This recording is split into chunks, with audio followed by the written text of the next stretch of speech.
Howdy y'all, you got the Bulldog on the channel. What we got here today is an 01 7.3 Powerstroke, got a Ford F-250, and come in with a misfire, and the codes are reading out injector, circuit problem. Well, injectors have been a problem on these trucks, but it's not really common. It's not something that you would jump into putting injectors in it because those things are very expensive. And that's what the customer was worried about. He was worried about the thing needing an injector, which means usually all the injectors, because they're all the same age and they're hundreds of dollars a piece. Well, something we checked first because we've got experience in these things, and it is more common by far than injectors. Come across it years ago because somebody did injectors on one of them and it didn't fix the problem. Well, let me show you. Now the injectors are inside the valve cover down here,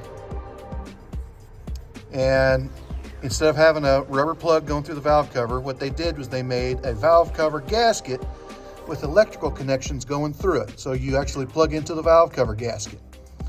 The issue with these are very high quality gaskets. They very rarely leak. And Ford says they're reusable.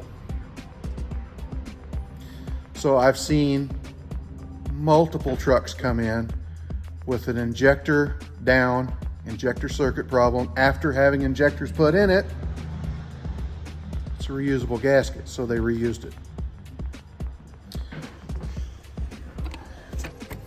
Where the valve cover bolts down, I'll show you on our new gasket here, where this valve cover bolts down is a pinch point.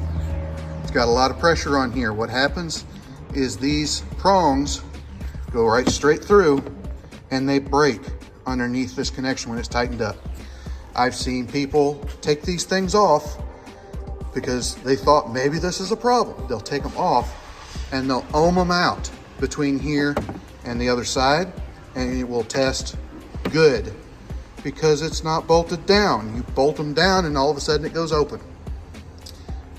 On each end here, there's glow plugs, so you want to check them while you got it apart because you got to pull the valve covers off to do them too.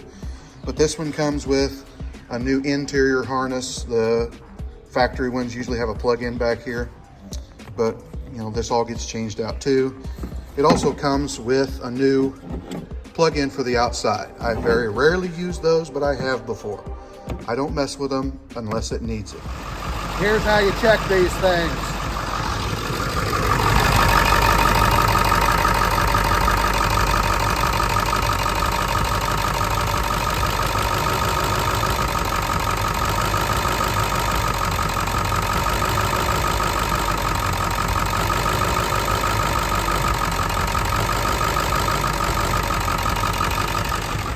This one here, that's the perfect scenario whenever you're trying to diagnose something. You know it's got a circuit problem. When you're trying to ohm things out with a multimeter or anything like that, situation can change. So it's best to just have the thing running and reach up there and wiggle the plug and see if the mist comes and goes. And it does on this one. What that is just twisting that connection a little bit. It can be the plug-in, but 99 times out of 100, it's gonna be that valve cover gasket where I showed you, split right in the middle. So we got a set here. We got one side that's bad, but they're both the same age. So we're just gonna go ahead and do them both. It's gonna get all the connections on the inside. If I need it, I'll put the connectors on the outside. But like I say, that's rare that they go bad. I'll look at them and make sure they're good. And while I got the valve covers off, I'm gonna ohm out the glow plugs because now's the time to change them when you got the valve covers off already. Okay, we're gonna start by pulling the intercooler tubes, the intake manifold, air tubes over here along with this bracket that holds it up. It looks pretty covered, but this one's actually not too bad to work on. Progress made it more fun. It calls for a decent amount of time to do this. You can get it done a lot quicker if you have done it a few times. It's actually been a while since I've done this, so you know, I'm taking my time, not in too big of a hurry.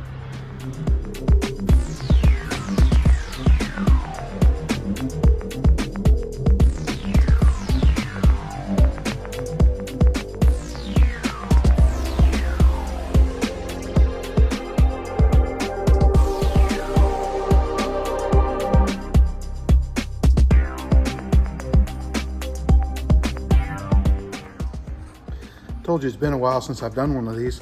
I was going gung-ho to pull the intake, and then I stopped and, well, what am I pulling the intake for? I'm not doing a fuel filter housing or a fuel filter housing, water separator valve that likes to leak back here, or turbo that likes to blow up. Nothing like that. Intake can stay. But this truck, we've been taking care of it pretty much since it came out of warranty, so it's been a while. We haven't done hardly anything to this truck. I don't think these have been off ever. This crimp clamp is still underneath here. It doesn't need much of a clamp. It can't get away. There's a couple O-ring seals underneath this breather that you're gonna have to worry about. I reused them for years until we finally found part numbers for new ones at Ford. But pull off that breather, pull off this bracket. Got this undone. Bracket comes off, and then get all the bolts out of the valve cover, and it comes right off. Sorry, my finger was in the way.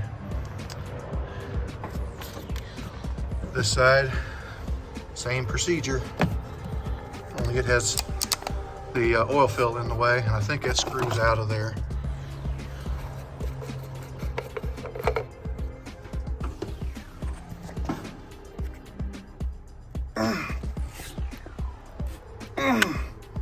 I remember that coming out, and it has to. But anyway, heater hoses run along there, pop them off, and move them over. It's hard to get to, but it's possible. They come out surprisingly easy for as hard as they look, but not a huge amount of stuff in the way, except for right up here at the front. Getting stuff moved out of the way is a little bit of a chore, but not bad.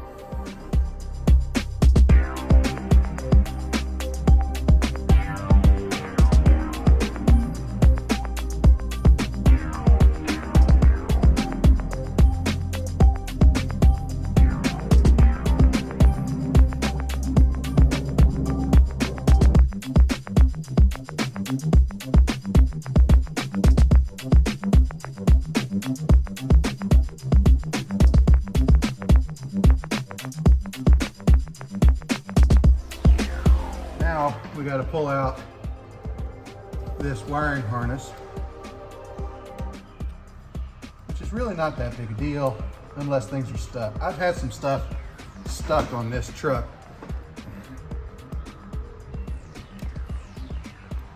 The guy that owns this is pretty religious on its maintenance, and it gets a lot of highway, so it just doesn't need a lot of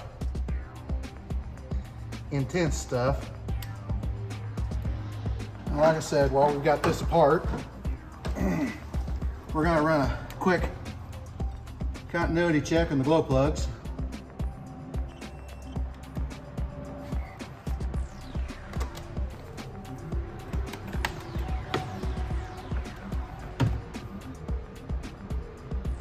Uh-oh.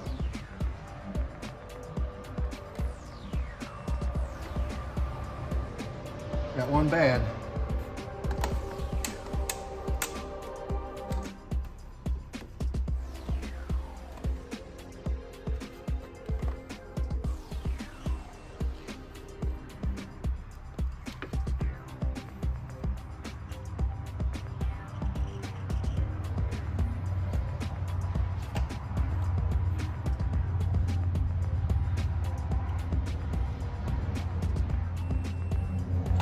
One bad on this side.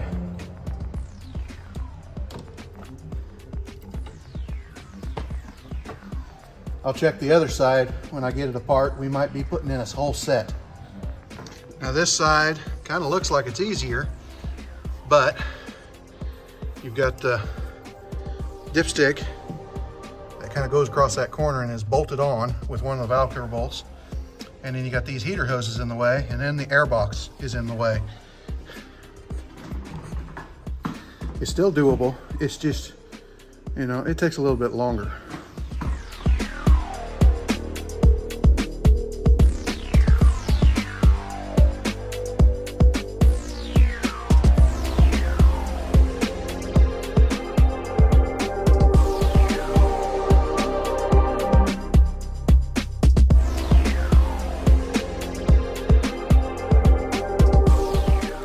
All right, that gets them out. This reverse removal to install. I'm gonna go ahead and pull the wires off of this side, test the glow plugs to see if we need anything there, and I'll revisit when we got it running again. Here's all of our glow plugs out. Got these two center ones burned up on this one, and I think this one here is the one that's burned up on this side. So much labor getting into these. That's why we're doing all 8. They're all about the same age. So if we got multiples, then you better just go ahead and do them all. Even if you've got just one bed, they don't cost very much individually unless you have a lot of time and you want to be able to take it apart again, do your work yourself. Well, then you can save money. But if you're paying somebody to do it, we're going to charge an extra hour and a half to put all these glow plugs in. It calls for 0.2 each. That's 1.6 hours. So that's on top of what I was doing to the valve covers. That's cheap compared to the time to pull the valve covers back off and do this once it gets to be wintertime. All right, I filmed myself doing this in the vehicle, but somehow I lost that footage.